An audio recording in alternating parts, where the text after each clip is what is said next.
Yeah, my image of the war photographer was Robert Capa. I'm not sure if you're familiar with him, slightly out of focus, the gallivanting Hungarian photographer. Like, we're not going to get out of bed unless the phone rings, smoking fags, like drinking bourbon, dating movie stars, the whole thing. Ah. And then I had arrived in Iraq, and it was a bunch of like cliquey sons of bitches who didn't want to hang out with me, and they would like turn up with greased watermelons and six packs and say, "I'm going to the party. You stay here and wait for the car bomb." Not cool. Until I became the A-list photographer and did not do that nonsense.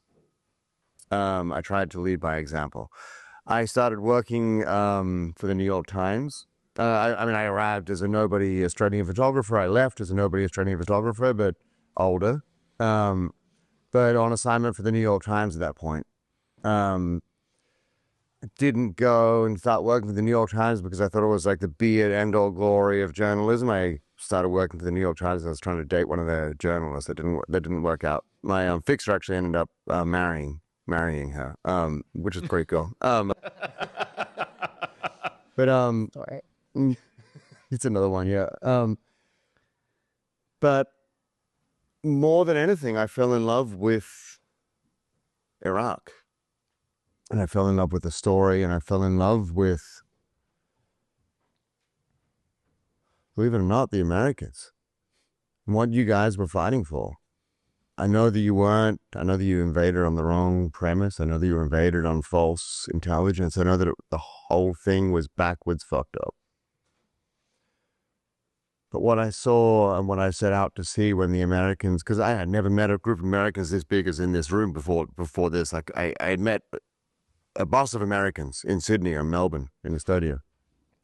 And then all of a sudden you were falling out of sky. They're falling out of the sky with guns. It was like, oh, hello, boys. But you were cool. And you had this belief and you had this ideal and you had this righteous energy of like what freedom was and what you, okay, naive, except there was something so beautiful in it. And I fell in love with that. I fell in love with the Iraqis and I was torn and I still am. Yeah.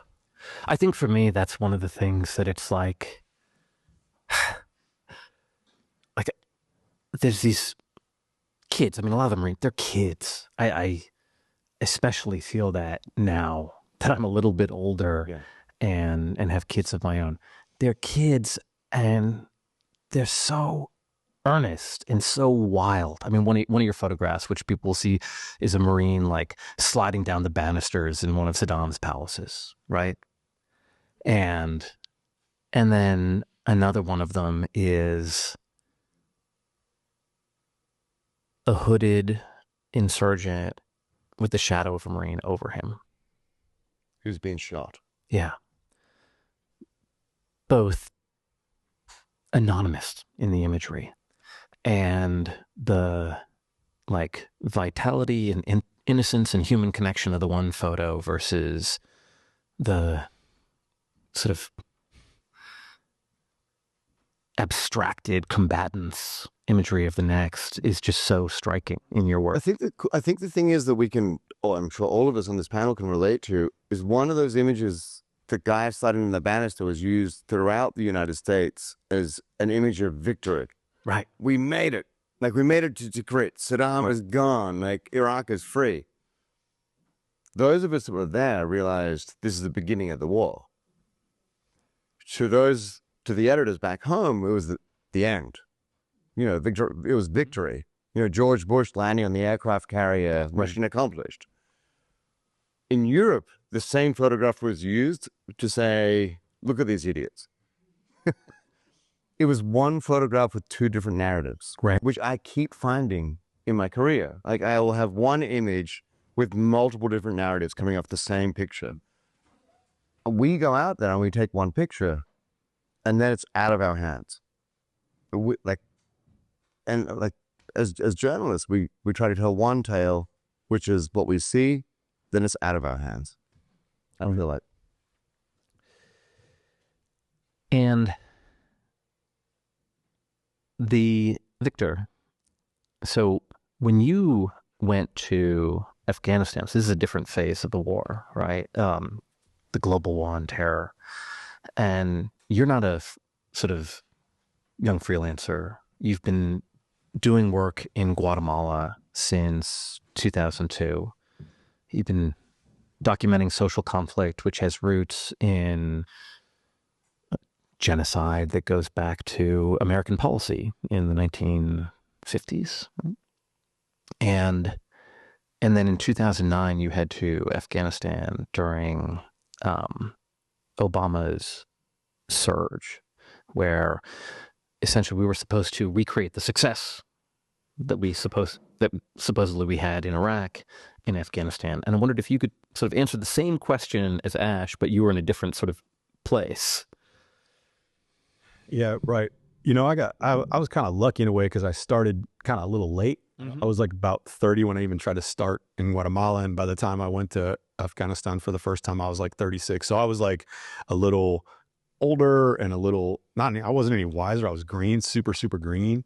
But like my identity was already kind of formed. It wasn't, so I got to like leap over that identity forming kind of war photographer sort of period that a lot of people go through. And I think, and in one way I was even a bigger nobody than Ash was. And I didn't have that success. I didn't leave an A-list photographer in any way at all. But I kind of leaped over that. But the decision to go was very strange. At that point, I was a newspaper staff photographer at a small paper in Central Valley, California.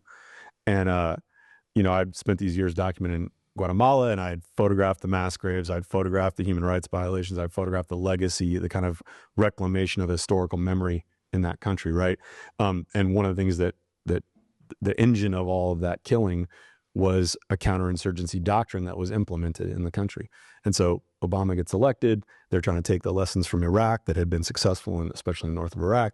And they, all of a sudden, this guy, David Petraeus, is all over the news, and they say, we're going to implement a counterinsurgency in Afghanistan, and that's going to win the just war. Right. And the hair on the back of my neck stood up. I thought, well, that doesn't make any sense. I've stood at the edge of a pit of bodies before that were put here by a counterinsurgency doctrine. This might be a moment where I might have something to say here. Right. I might have a perspective that could be valuable here. And so I went and I tried to see what the gap was between what they said they were going to do and what they actually did. That was my idea, was to try to visualize this very complex military doctrine.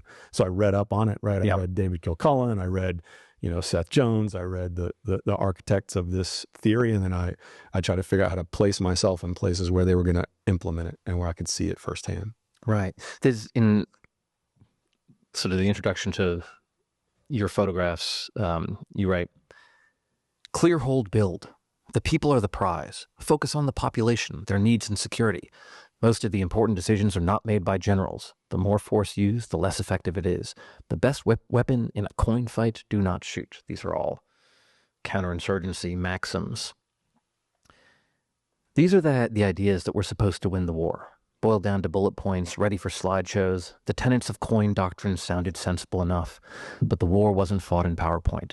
The war was won or lost every day in the dusty lanes and spare villages of southern and eastern Afghanistan, in the thousands of small interactions, encounters, arguments, village raids, IED blasts, and tea summits between the U.S. military and the Afghan people. And one of the things that's so nice about the photographs that you took from that time is you are constantly capturing those moments of interaction, right? And photos where it's not always clear how much interaction is actually happening, right? Yeah, I'd never met two groups of, as Ash described, I was very taken with, and I had a lot of affinity for the U.S. soldiers and Marines that I embedded with kind of early on, right? They are on the adventure of their lifetimes. Yeah. Right. And it's an amazing thing to witness, but they're also like literally the engine of this massive war machine that has sprung up, that's kicked up. And I'd never met two groups of people who were less prepared to interact with each other than Afghan villagers who live, Afghanistan's a very strange, in modern terms, it's a different country. 60% of the Afghan population lives in small villages and hamlets. They don't live in cities. It's an overwhelmingly rural country. And in many ways, except for like everybody's got a smartphone now and they're all on WhatsApp, and even in those days, they all had a little cell phone. But other than that, the rhythms of life would have reflected something closer to the late 19th century almost. And then you have all of these heavily armed, technology-laden 18 and 19-year-olds all of a sudden dropped into their villages, and photographing that interaction for me, as you point out, became the priority, to like see the way that, to watch those two worlds interact and to watch the sometimes terrible consequences of that. Yeah, I remember 2009, I was still in the Marine Corps, and I remember chatting with a Marine from 28, and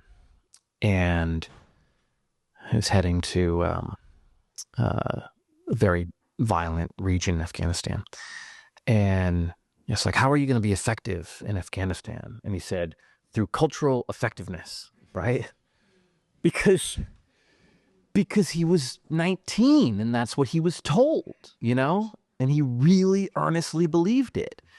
And then he ends up in Helmand and is in a very, very brutal, violent fight where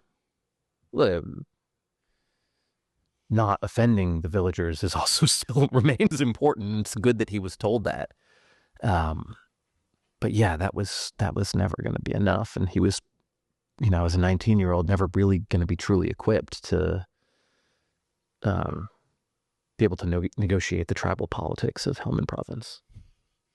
That's a tall order. Yeah. Tall order. Yeah. Yeah.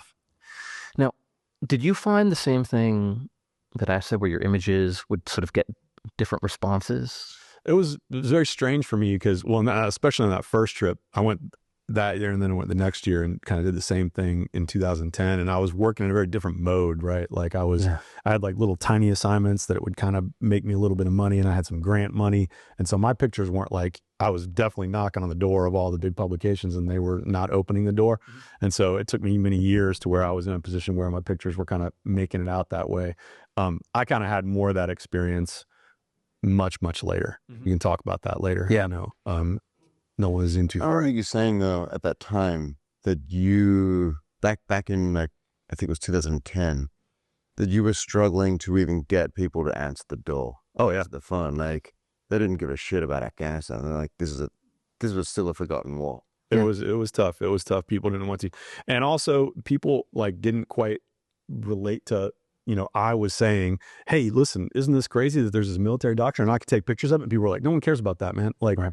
No, that was not a editorial prerogative for folks. But yeah. Yeah, and this is 2009. Yeah, 2009. Yeah. Right. Yeah. Whereas like the Battle of Fallujah was full. That was the biggest thing. It was hell. It was huge. Yeah. And good luck. Yeah. Yeah. Which brings us then to the Sahel. Sorry. Yeah. The thing that happened, so, you know, we had initial stage of Iraq and you had some major battles early on. Ash, you know, has photographs from the Battle of Fallujah. And then you have the surge in Iraq, which is a huge contentious issue in America in 2007. Then Obama tries to sort of replicate that in Afghanistan, doesn't really go very well. And then we sort of withdraw troops from Iraq in 2011. And then there's this sort of weird period where we're still engaged in these countries, but we don't really want to call it war. And then ISIS breaks out. And I actually remember, you know, the counter-ISIS campaign is ramping up. And the Obama administration is putting more and more special operators into Iraq, doing more and more airstrikes, more and more drone strikes, but it's not war. And they're telling people that we're not putting boots on the ground. And because special operators, you know, go around on hoverboards, I guess. And then like, we're not sending people into combat, but sometimes they end up in combat situations, right? Which is like being in a pregnancy situation, but not pregnant, I suppose. And I remember that time I was at an event and we were introduced by then Ambassador Susan Rice, and I was like, for veterans issues. And she says, issues are very important to us. Ending the war the Obama administration, one of our proudest accomplishments is ending the wars in Iraq and Afghanistan. And some of the audience goes, yeah. So I couldn't believe that she'd said it. But we have this sort of diffuse thing where we're involved in all kinds of countries. Nobody's really sure exactly where we're involved. At one point, U.S. troops die in Niger, and 3 sitting U.S. senators publicly admit that they didn't know that we had U.S. troops in Niger, which makes you wonder how many U.S. senators didn't admit that they didn't know.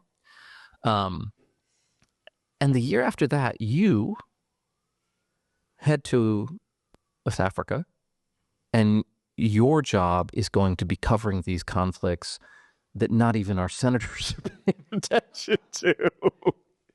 And I wondered if, first off, what that process was like and how you saw your role at the time. That's a great question. Wow. So, as you pointed out, I was a roving economics reporter, and I had also grown up in Indiana. I did not have a lot of experience at that time traveling the world. And I do remember around 2017 creating a Google Doc that said, "See the world for free." That was sort of where I started my career as a foreign correspondent. I didn't, at the time, I told myself and my editor. One of the selling points for the military, too. Yeah. I will go anywhere. I'll go anywhere. The first bureau that opened was West Africa. We did not have an office then. They needed someone to go and open it. And I had never been to West Africa, but I thought, why not? Let's give it a shot. So I jump in 2019 in Dakar, Senegal. And yes, senators didn't really know much about the conflict spreading across the Sahel. The countries that neighbored where I lived, Burkina Faso, Mali, Niger, at the time, while I was there, half of all global terrorism deaths were being counted in these nations, but so few people knew about it. So I saw myself as someone with fresh eyes. My main goal was to just show Americans a glimpse of what life is actually like. Yeah. Really go deep with the ordinary people caught in the crosshairs of this just awful, unending violence, which really began in 2011 with the fall of Libya. But we won't get into all of that. We have fighters scrambling down into Mali, Niger, Burkina Faso. It spread so quickly because a lot of the resources, all of the resources were concentrated in the capitals in these nations. And the outskirts, the countrysides, were a lot of people who didn't have job opportunities, electricity, even running water. And now we're hearing, hey, link up with these groups affiliated with Al-Qaeda or the Islamic State. We'll not only protect you, we'll pay you. Or in a lot of awful cases, people were just getting kidnapped and dragged into this and getting forced to fight. So I started out, I didn't embed with the troops. I mostly showed up in a beat up car with some local interpreter, trying really hard to stay off the radar because at the time the groups were also raising funds by kidnapping foreigners and particularly journalists. I said at one point, one of the ISIS affiliated groups fired one of the commanders because he was too crazy. And I was like, can you imagine being too crazy for ISIS? Like, what is happening? And you have to then open this window for Americans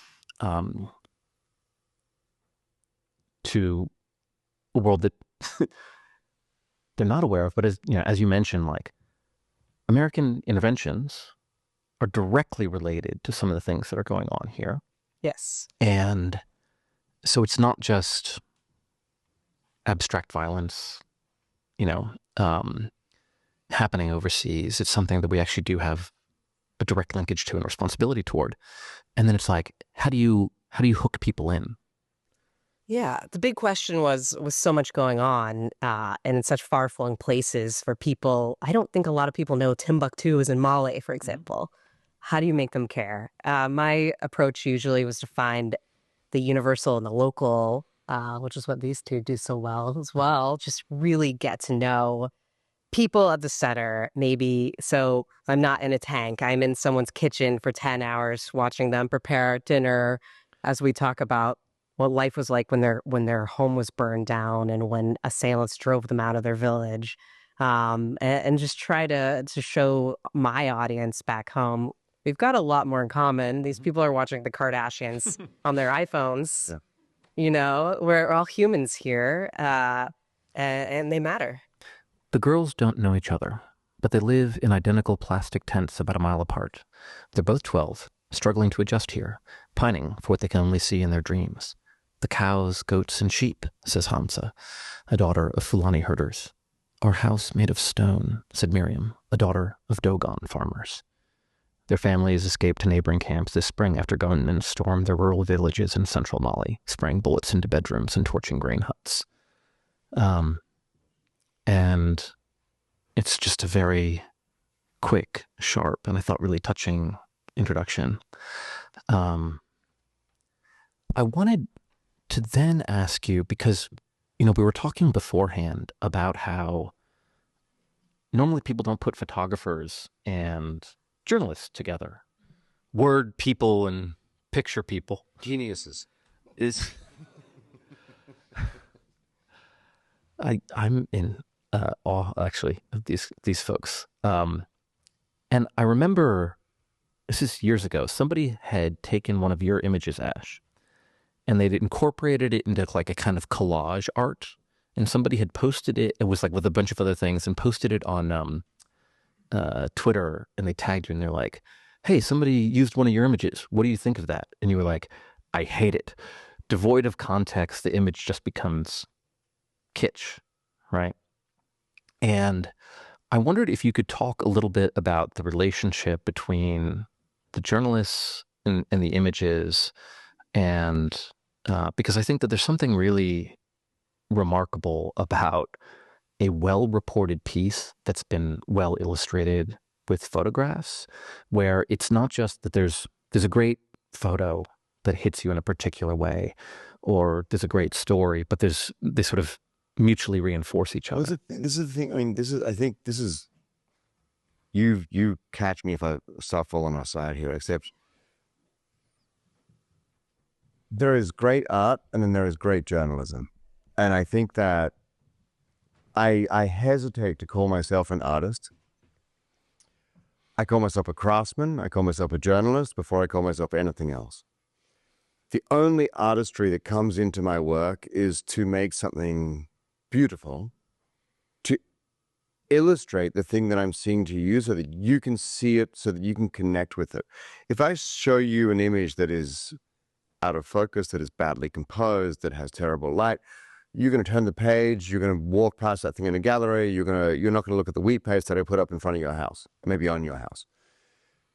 You're not going to pay attention. I need to create a strong image. That's the artistry that goes into it. All the rest of it is journalism. That's craft to me. Artistry is in the writing. That to me is a beautifully written caption that grabs you by the throat. Yeah, there we go. I'm trying so hard. I'm trying so hard here not to be with the Marines. That grabs you by the throat. You know, like that good lead. They don't do anything bawdy here in Provincetown. Yeah, no. You get kicked out. No, I'm good. I'm on stage. I'm trying to be good. I'm also Australian, so I apologize for that. Fuck Trump. Sorry, what? Damn it. Damn it. I'm sorry. Yes, so the caption. A good 200-300 word caption that completely contextualizes my image, that puts it in the who, what, when, where, why, and make sure that that image stays in a historical sense at all times is what is key. That's what makes our images, in my opinion, worthwhile. It's not a Goya, it's not a Picasso. Like we are documenting history. That is the primary purpose of, I think, any of us putting our lives on the line. And this is not just photo. I mean, we have illustrators going out on the front line. We have opinion writers going out on the front line. We have journalists. We have photographers. We have a whole variety of people with newspapers and magazines going out in the front line that are taking risks in order to document this stuff for historical sake. So context is what is most important. It's when that caption gets stripped. It's when a quote from your story gets taken out of context and dropped into how many characters did it used to be on Twitter in the beginning? 240, I think. Yeah. Yeah. 140. That's right. Oh, 100. 140. And like you got 140 and then like some dumb comment that somebody writes after it from some whatever. From a story that you've written that's 1,500 words, that's taking you 2 weeks to report, and you've risked your life multiple times. That's what makes me crazy. That's why I say I hate it. I'm not gonna pull punches. Nor should any of us. Like, we stand up for what we did, for the risks that we took, and more importantly, I think, the risks that our subjects took to talk to us. Yeah. Victor? Well, I agree with Ash 100%. No, and that's a big thing for me is no photograph exists without its caption, right? I mean, I'm absolutely aligned. We're not, but at the same time, we're not surveillance cameras. We're not, we're not mounted on the wall. We're not, our job is to interpret events, interpret history in service of the truth. That's it, and to try to interpret those events and facts and bigger, like the bigger wave of history for folks who can't ever be there. I think about it, and I try to think of myself as a bridge. Try to think of myself as a bridge between people who are never going to meet each other, who can't meet each other for a variety of insane, unfair circumstances of our modern world. And I try to be that link between them, and today it is increasingly tough. We live in an attention economy, right? I don't compete. When I'm on assignment for, the New York Times, I'm not competing with the Washington Post. I'm competing with White Lotus. That's it. Like, every picture I make, and I don't believe that people owe me their attention. I don't believe that because I've covered a really tough story about a really terrible massacre that happened in a place, or I was even, present for an offensive where people were killed or where Marines were injured. I don't believe that people automatically owe me their attention to look at those photographs, right? I have to make the photographs, as Ash said, so compelling. I have to use the tools in my belt to make them so compelling, to make it worth your time. Everybody, everybody who looks at our output, they got to make macaroni and cheese. They got to get the kids to bed. Yeah. They got to do their taxes at night. They got to pay their bills. They got stuff to do every day, and it's my job to make the work that compelling. It enriches their lives, that it helps inform them in a way that aids them the next day when they have to get up and pull the lever in the voting booth, or decide if they're going to donate to a political campaign, or decide what they're going to say at a town hall meeting. Like, I'm trying to give people the information they need to be the citizens that they want to be, and so the pictures have to be strong. They have to be very, it's such a great way to put it. They have to be beautiful, because if they're not, they don't make it. They don't make it through. I think of what I do is I think about, I'm always trying to measure the ratio between signal to noise. Right. I'm always trying to gauge where's the line between signal and noise. I'm trying to provide my readers signal, not noise. I'm not trying to provide anything that contributes to the kind of static of modern life. I'm trying to make photographs that reach people and cut through that static to help them understand their world. And if I'm real lucky, help them understand themselves a little better as well through the experience of people that they're never going to meet. Yeah. I remember reading a memoir by a Vietnam veteran who talked about, like, when he first came back from Vietnam, he just couldn't understand how other people couldn't be thinking about Vietnam all the time, because that was the dark star that he was in orbit around, right? That he couldn't, like, escape out of. And then it's like, oh yeah, like, people have lives, and yet it matters. And how do you find a way to make that bridge? I wanted you to talk a little bit about imagery. I read a piece of yours on pregnancy in Sierra Leone that is incredible.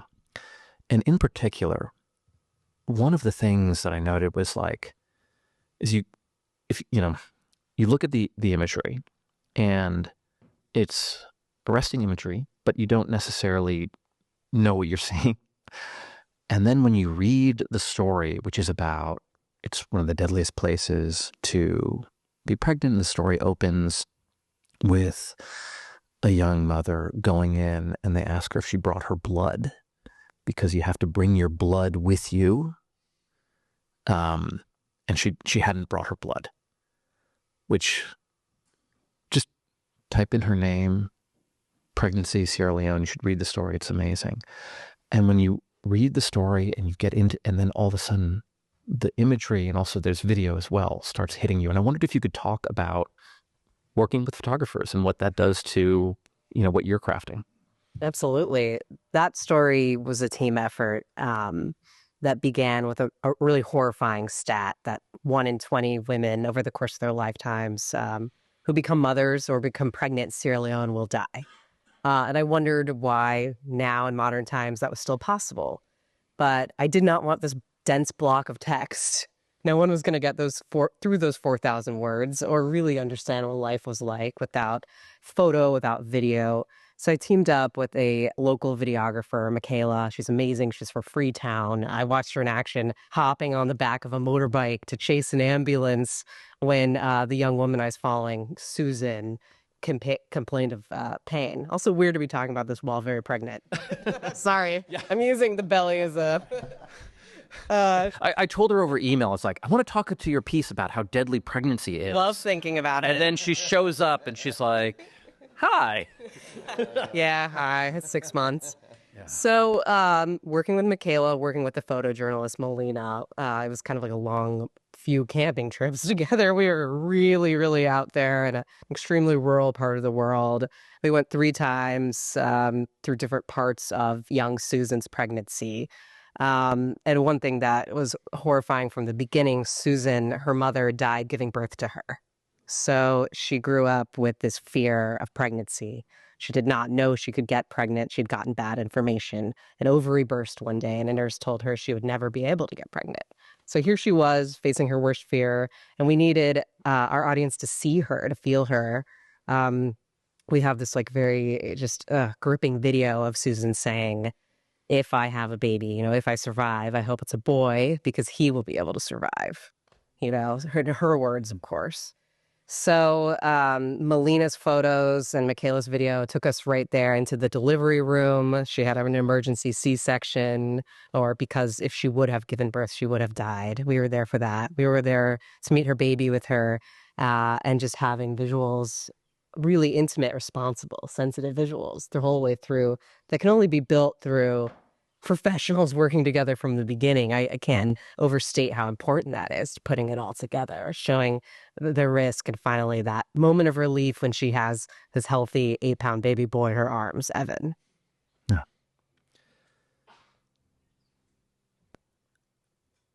We've been talking about reporting that's very much in the moment, but Victor Nash, you both have done work that's very much about the aftermath of things. And one of the things about that pregnancy piece is about the long tail of conflict, right?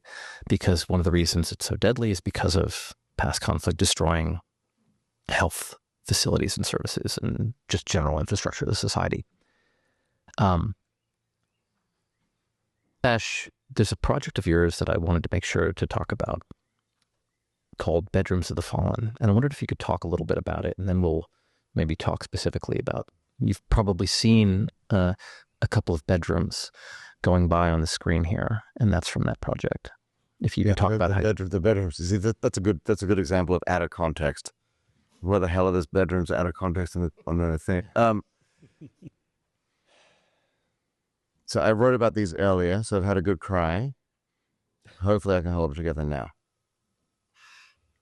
I did a book about Iraq, which was a book about failed war photography, I think.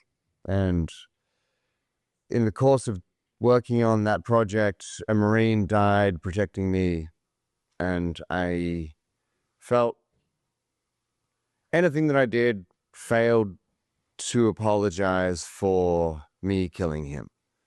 So I started working on ways to address, ways to say sorry to his parents, to his sister, to the kids he never had, So I did this book, and it's called Bedrooms of the Fallen. Actually, I haven't seen the book in ages, and I saw it back here. It threw me. I'm glad it's here. I'm going to buy one. I haven't got one at home. And it's intact bedrooms of fallen soldiers and Marines who were killed in combat, with exception of the last bedroom in that book, the 40th bedroom, which is Ryan Yocherson, who came home with severe PTSD, was failed by our Department of Veteran Affairs, who told him to come back in 9 months after he begged for help because he wanted to kill himself. And he went home, called his dealer and said, I need to come over and get a lot of heroin. And he shot himself up and killed himself at his dealer's house intentionally, with the VA knowing he was going to do it. War follows his home. Pretty sure everybody in this room knows that. These kids didn't come home. They are kids. They're our kids, you know. They're always going to be our sons and daughters. And these bedrooms that we're looking at in these images that come up, you'll see them. The intention is that exactly what Danielle was saying, that you can look at these bedrooms and you can find something that relates back to your life. Like, there's a universality to these things. And it doesn't matter if you're a doctor working in Central African Republic, or whether you're a woman in Sierra Leone, or whether you are a teenager trying not to get enlisted by Boko Haram to be a suicide bomber. There's something universal in our lives that you can connect with. And in these bedrooms, you can find an object in that room that somehow relates to your life. In every single one of these bedrooms, you could find something that, God damn, you were looking at when you lost your virginity.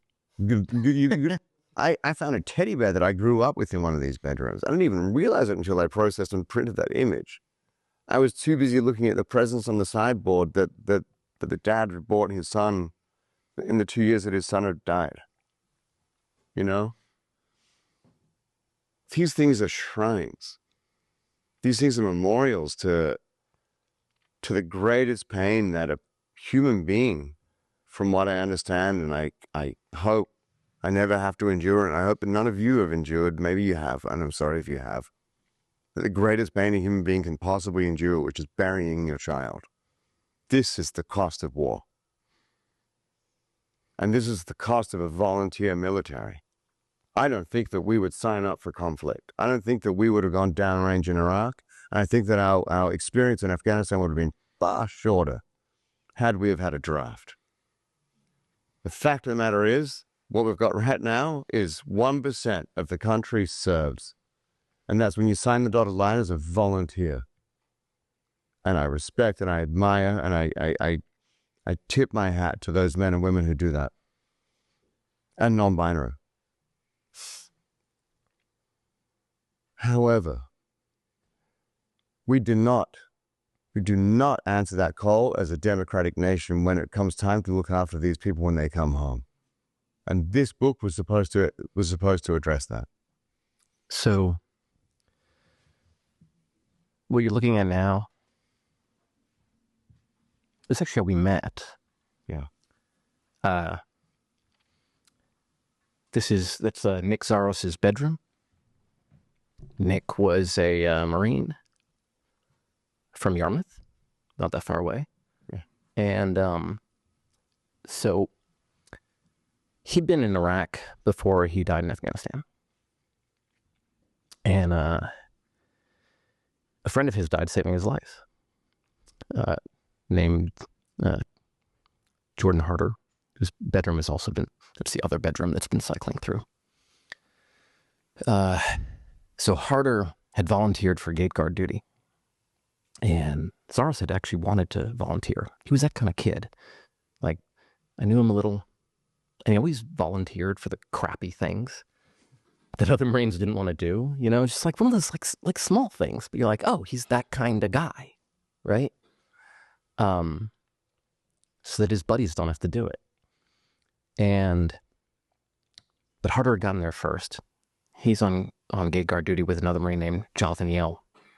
A truck bomb with 2,000 pounds comes barreling down the Serpentine. And every guy who's done gate guard knows two options are basically run, and you may live, fire on the truck, force an early detonation so that it doesn't, slam into the combat outpost behind you and kill all your friends. A couple of the police that are with them run and end up living. Harder and Yale fire on the truck. There's a huge explosion. Zaros is on the roof. He's knocked on his back. Doesn't remember the blast, right? Just remembers coming up, coming down, finding the body of his friend with the rest of his unit. They put a sheet over him. That doesn't seem enough, so they take it off and find an American flag to put over his corpse. Anyway, it's a very dramatic, heroic death, and it's caught on film. So it becomes something that becomes newsworthy. ABC News does a story on them. President Obama mentions them in a speech. The CEO of Starbucks writes a book, and one of the chapters is about Yale and Herter. And these two Marines are awarded posthumously awarded the Navy Cross, which is just one level lower than the Medal of Honor. Incredibly significant decoration in the Marine Corps. And I was the public affairs officer. I did a lot of the media stuff with this because I was the 2nd Marine Division public affairs officer. They were in the 2nd Marine Division. During that time, I set up and because I had met Zaros through that, I knew he was a smart, articulate, nice kid. I liked him. A couple months later, some other news wanted to do something with him, so I said, I'll bring in Zaros. He's really smart. And I brought in another guy who was a captain who was intuited was going to Afghanistan. They were gearing up for Afghanistan for part of this surge. And every Marine knew that Afghanistan was where the fighting was. And when Zaros met that captain during that interview, he volunteered to join his unit go overseas. And I later asked him, like, why? Because if there's one thing that will shatter some of your illusions about combat, it's having a friend die.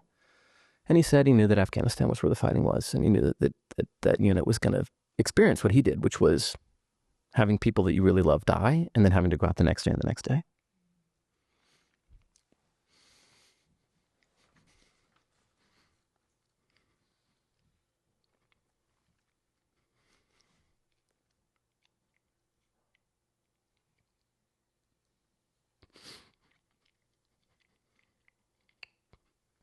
So he figured he could help younger Marines. Younger Marines. He was 20. He was 20 when he made that choice. Anyway, he died in an IED blast.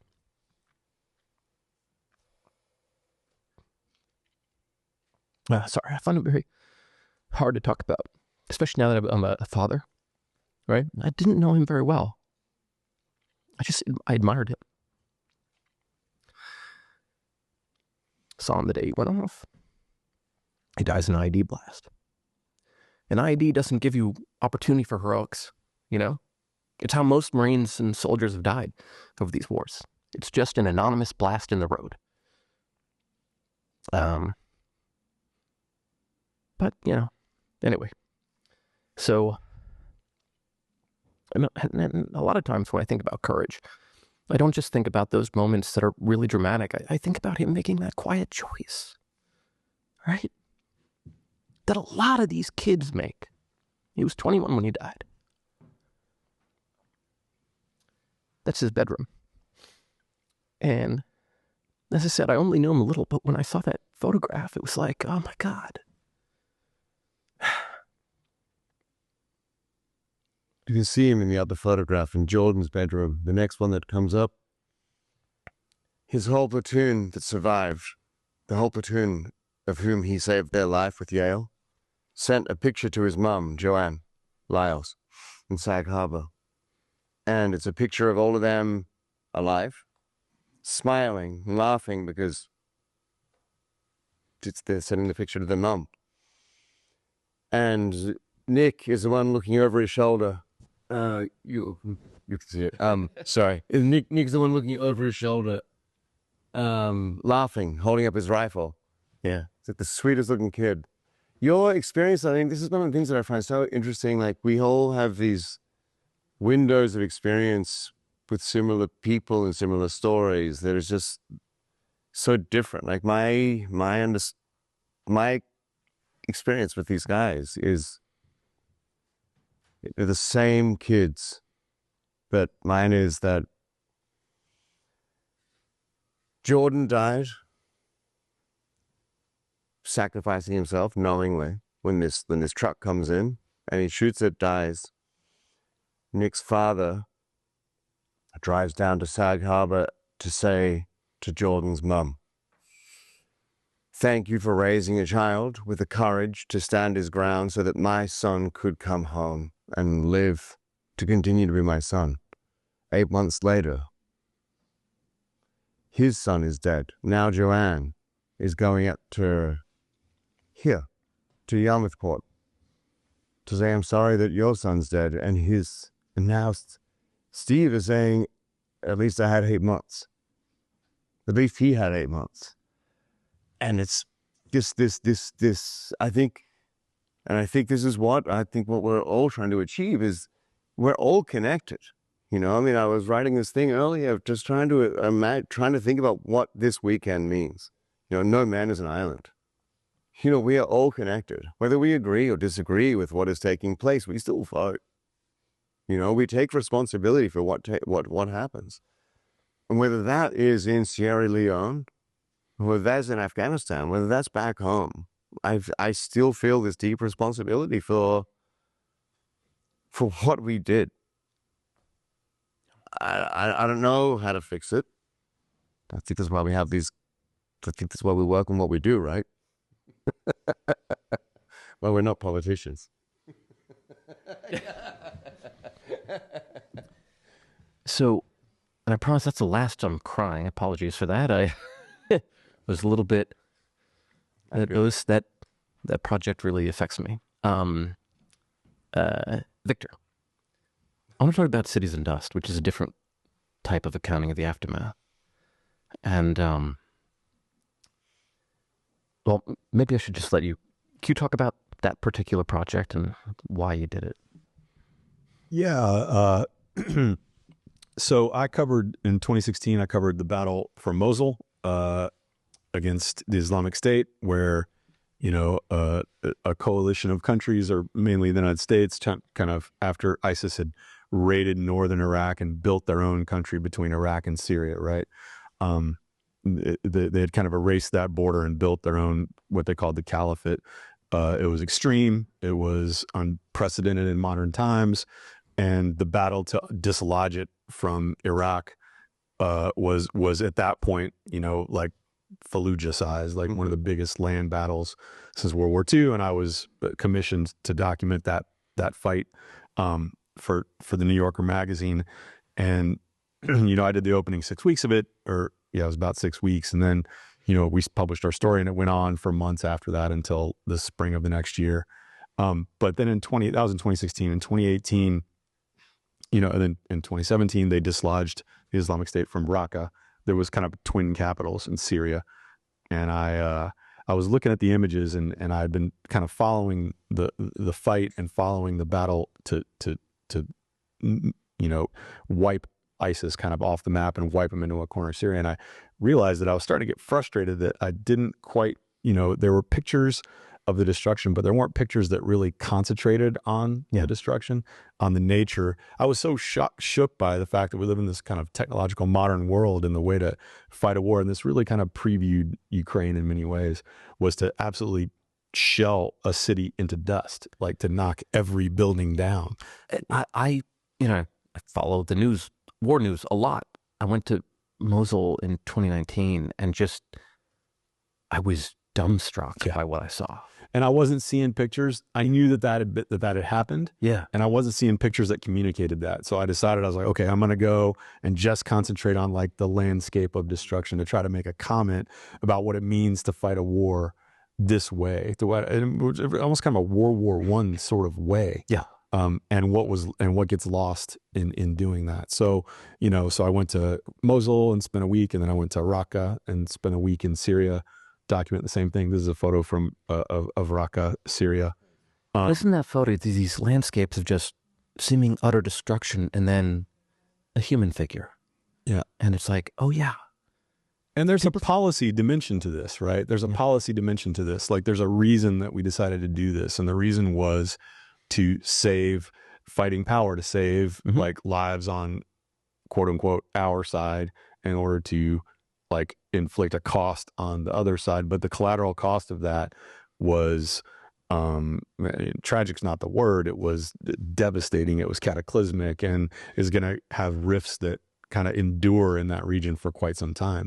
Mosul's done pretty good, surprisingly good, because the world's kind of rallied around rebuilding it. Yeah. But there were whole neighborhoods that were lost that are never going to come back. I mean, it was a carnal house in many ways. You know, Raqqa is a little more delicate, complicated situation. But again, like I wanted to, you know, that those pictures ran in Time magazine, and we did an exhibit of the pictures and stuff. And I wanted to like put front and center for American readers, like what the cost of dislodging this entity was. Like, did we have to do that, and what does it mean moving forward? What's the long tail gonna be, you know? Right. Which is, especially when you're looking at imagery from Gaza, right? It seems like it's that sort of thing, but on steroids. Yeah, absolutely. Same thing. Yep. So I need to get to a couple other things and then also leave time for audience questions, because I'm sure you have questions. But I don't want to, without asking you, first off, one of the aspects of covering the Sahel was covering Russian disinformation operations. And you have fantastic work on that. And like, you know, a guy in the Sahel is a shop owner who loves Putin, you know? And Putin. Yeah, that was a quote. That's a wild story. And now you're no longer in the Sahel. You're covering American political dysfunction. And I wondered if I could ask you a question about covering societies in crisis and conflict, suffering from misinformation, and then moving here to America, and what lessons you took with you. Yeah, of course. I think one thing about disinformation is the risk is you can write it off as this is so silly and ridiculous. I should not be taking it seriously. What drew me into the Burkina story, to just start quickly there, is suddenly seeing memes all over the place a couple years ago, like out of Burkina Faso with local dialects. Like, Putin is my Jesus, you know, things that we might laugh about. But you look more closely and, okay, this is happening at what analysts would describe as an industrial level. Mm-hmm. So I meet a man who really, you know, he's just living in Ouagadougou, the capital. He sells toys for a living. He fled his countryside home. But every day he's out there in the streets protesting or begging his government really to bring in more help from Russia.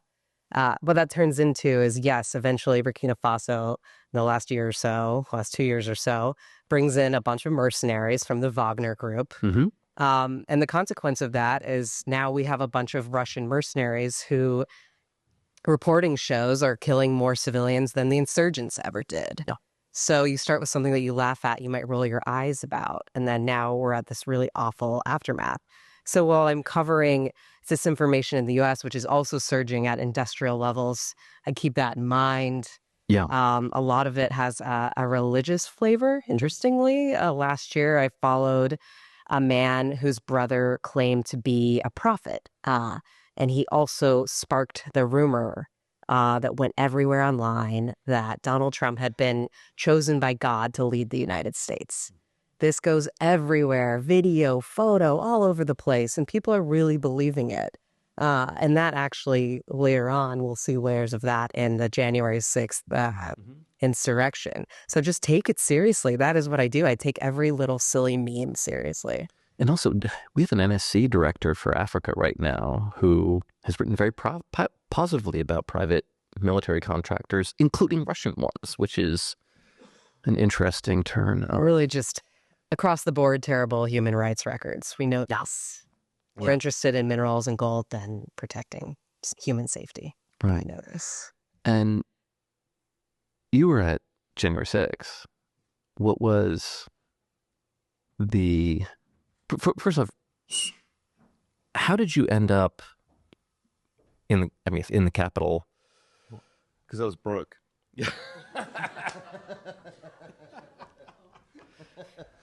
I've normally got a pretty good sense of news. Yeah. So normally I'm the one pitching the newspapers or magazines, like the story. In this case, I wasn't, because I'd been working on a book in New York about the pandemic, or about pandemic, Black Lives Matter, and getting divorced. So it was like a pretty cool year. Watching, anyway, we all had a great year, right? So the New York Times Magazine called on January 4, and they're like, "Do you want to go down to this thing and see this Trump rally?" I was like, "Fuck no, don't. I'm not interested at all. I don't do politics. I've got 2 rules in life, like 3. The third one you don't need to hear, but no politics and no fashion." So I was like, "This sounds like politics. I'm not going." They were like, "You might need a flag jacket." I was like, "Get out for fun." Yeah, no, I'm not doing this. They were like, "It's a double day rate." I was like, "In."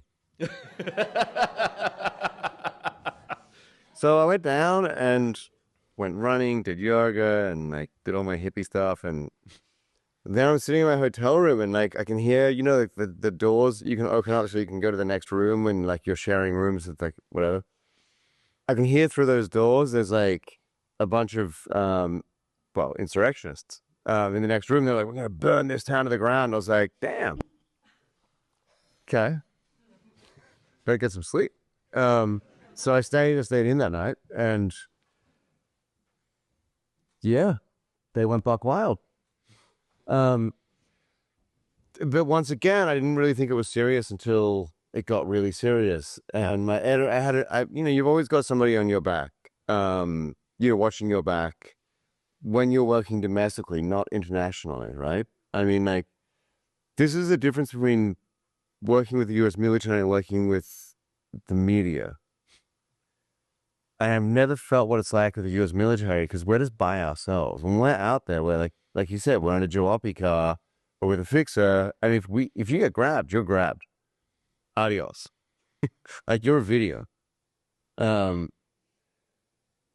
You guys get like air support. You got operators coming in, like something like whoever grabs you is gone. They're gonna be disappeared. For us, like, we're dead. It's different when we're working domestically on national stuff. Like, my national editors are like, got my back. So like, they're like, "They're going to the Capitol." I'm like, "No way they're going to the Capitol. Get out of here." Like, "There's fights outside the Capitol." No, come on. So I'm still like covering the stuff on the mall. And then Christopher Lee, who's like my most trusted colleague, writes, and he's like, "All right, there's grenades going off outside the Capitol. You probably should get down here." I was like, "Damn, okay." I'm like 2 miles away. So I bolt. I get down there, and they're climbing the walls at this point. And that's when I got it. Because I was like, you have to make a decision, a news-based decision. I've seen fights outside the Capitol before, but I have not seen people climbing the walls. Yeah. So I was like, do I lose the climbing the wall picture and climb as well? Or do I stay down here and miss them potentially going inside and get the climbing picture? So I climbed. Yeah. Peter Van Ackmel's got a great climbing picture, but I don't think he got inside. That's actually one of my favorite stories. Yeah, I know this story. Tell this publicly, but yeah, it's really funny. I've got a bunch of colleagues, and we're very competitive in a pretty good jostling sense. Very sharp elbows we have, until the bar later on that night. Like, I went through the Capitol, and like I've got thousands of pictures from that day, like maybe 2,500. But like, really, it's like an hour and a half of the really dramatic stuff inside. It's an hour and a half. I got out at one point, and I'm dying for a cigarette at this point. So I get onto the terrace. I think it's the East Terrace. I think is the main entrance of the Capitol. Anyway, so I get out, and like, all these agencies that pushed us out, the insurrectionists and me, because I was one of the first in, and then the last out. So I get out, I light a cigarette. I was like, "God damn, yes." And some guy comes up, he's like, "You with?" I was like, "The New York Times Magazine." He's like, "You gotta be kidding." I was like, "Do I look like I'm kidding? Fuck off." And he's like, "Are you, oh, can I have a smoke?" I was like, "No." He's trying to overthrow the democracy. So I was like, "I need to get a coffee, man," because like they're going to try to get back in for sure. So I run down the street and I get to this deli and there's a bunch of photographers there, maybe or maybe not, including Peter. And they're all drinking beers. And I was like, what you lads doing? And they're like, did you get inside? I was like, yeah. And they're like, well, we didn't. That's why we're drinking beers. I was like, out. It was so good. It was such a moment. These little victories. I'm a prick, I know. Yeah, sorry. That's really mean. So I'd mentioned before how it seems like I love it is tremendously hard in some ways to get good imagery of American violence in particular. And I wondered, Victor, if you could talk about how you see the state of like war photography today and what the current challenges are in terms of just like, not just the technical challenges when you're there getting the image, but like being able to get the image that can then impact people. Right. One of the weird things about it, I'm sure Ash, I know Ash has crazier stories than I have about it, but one of the amazing things is like how much effort, how complicated and difficult it is to get yourself in a position where someone shoots at you is like unbelievably tough. And then you put all this effort in, right? Because, you know, I'm trying to go to a place where After that last story, I think it might be easier for Ash than you. Oh, I mean, that may be true. That may be true. Although I entered the Capitol on the East Doors, and the photo of mine up here is a photo of Ashley Babbitt as she bleeds out after she's shot to death by the Capitol Police. There. A photo that was not published in this country, unfortunately. Yeah.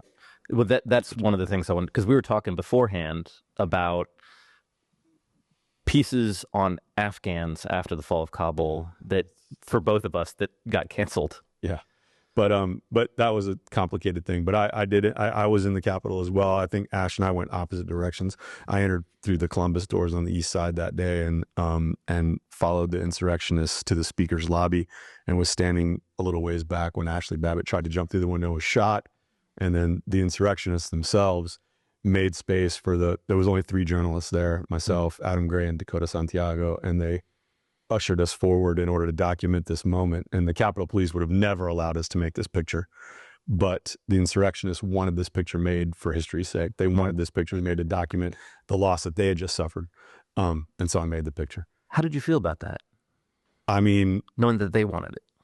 It didn't bother me that they wanted it because I don't have a dog in that fight. Right. My job is to document the application of violence. Yeah. No matter who does it. And I'm not going to, and I editors I know and respect didn't publish that picture because it muddied the narrative of that day. Yeah. And that was deeply undermining for me and deeply frustrating. And then I got the picture on the other side that did not muddy it. I know. In fact, but that's amazing because that dude now is the head of the Capitol Police. I know. It's amazing. Yeah. But we were both doing the same job and doing it as. But my one was the hero picture. Yeah. Yeah. Yeah. That's fucked up. Well, and unfortunately it doesn't always break the way we want it to. Yeah. But as far as, you know, it's a lot of work to get into these positions. And Ash and I's early career, most of our career, all of our career was so influenced by this massive thing called the Global War on Terror. And we started documenting conflicts where we were accompanying U.S. military units on what was called the embed program, you know, embedding with military units. At the time, both of us were, you know, in a context, there was a lot of criticism of those embed programs, right? There was a lot of accusation that when we are eating with, sleeping with, and traveling with U.S. troops that we're going to be, and when we're operating or interacting with public affairs officers, that we are going to be unduly influenced by, and that our coverage will be biased and one-sided in favor of these wars, right? I think now on balance that the embed program has functionally disappeared. Yeah. And I've spent years trying to get access to U.S. military operations in places that they no longer want us to see, that it was an amazing program. And on balance, it was an excellent program for what we needed to do. But we've always embedded. I mean, we always embed with our subjects in one way or another. Yeah, I mean, totally. James Nachtwey said it best, which was like, I embed with my partner, not with 40 men in the desert. Yeah. No, totally. Like, this is... But now that we always embed somewhere. now that it's closed off, right? Like the U.S. Marine units outside of Raqqa fired more shells into Raqqa than any U.S. military unit since Vietnam, and they burned through 3 howitzer barrels. Yeah. And no one; these are not black operations. These are not Navy SEALs. These are not kicking in doors at night. These are people who write letters home to their parents, and they would not let U.S. journalists photograph that operation. Yep. Because it was politically inconvenient for the Obama administration for people to see that, right? When I started in Afghanistan, they literally called me for an embed. Like I had put in some papers and I got a phone call when we had desk phones, at my desk in Stockton, California, and they were like, hey, your embed dates are ready. Are you coming? After that, I had embeds canceled year after year after year after 2014. Yep. When it was no longer viable, when they no longer wanted the American public to be thinking about what was happening in Afghanistan, they had cut off that access. So on balance, I think that informed the context in which we worked. And, we've gone on to cover conflicts where there aren't military embeds, and where Ash is right. Oftentimes you are out there on your own. There is no one coming for you, and that's a whole different kind of thing, Nowadays, there's a new kind of paradigm in the industry. There's like an increasing, on the one hand, a very welcome increase in a kind of understanding of the importance of journalist safety and of news organizations taking that safety seriously. But on the other hand, it's kind of served a little bit to tamp down the coverage. And as our news industry shrinks, it is shrinking. Your local papers are dying. Every day there's less pages in them. It's less worth subscribing to, right? It's oftentimes can feel like the 2 or 3 big news organizations are kind of gobbling up everything else. That means the editorial prerogatives narrow. Yep. And it's harder and harder to place stories that don't fit squarely into those editorial prerogatives.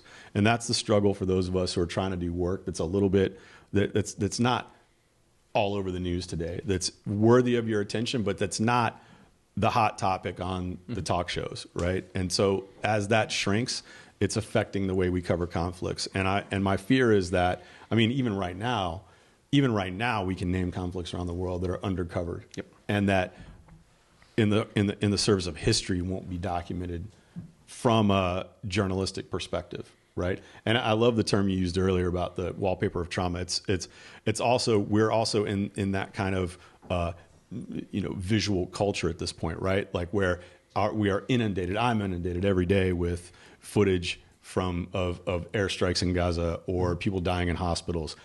But we have to remember that is not the kind of imagery that Ash Gilbertson produces. That is imagery that is divorced from interpretation, context. It's not character driven. You don't learn that much from it. It's honestly, its main function is to incite. Yeah.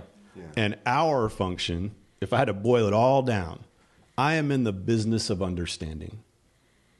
That's all I'm trying to do, is help people understand. And that makes it easy for me, right? Because I can go and photograph people that I have an affinity for, and people, there's tons of stories I do with folks that I have a ton of affinity for. And I can go photograph insurrectionists storming the Capitol.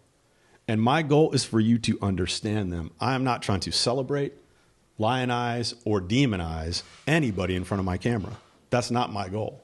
My goal is to provoke an understanding of them and their motivations so that folks can make the decisions they need to make about who these folks are and what these movements represent.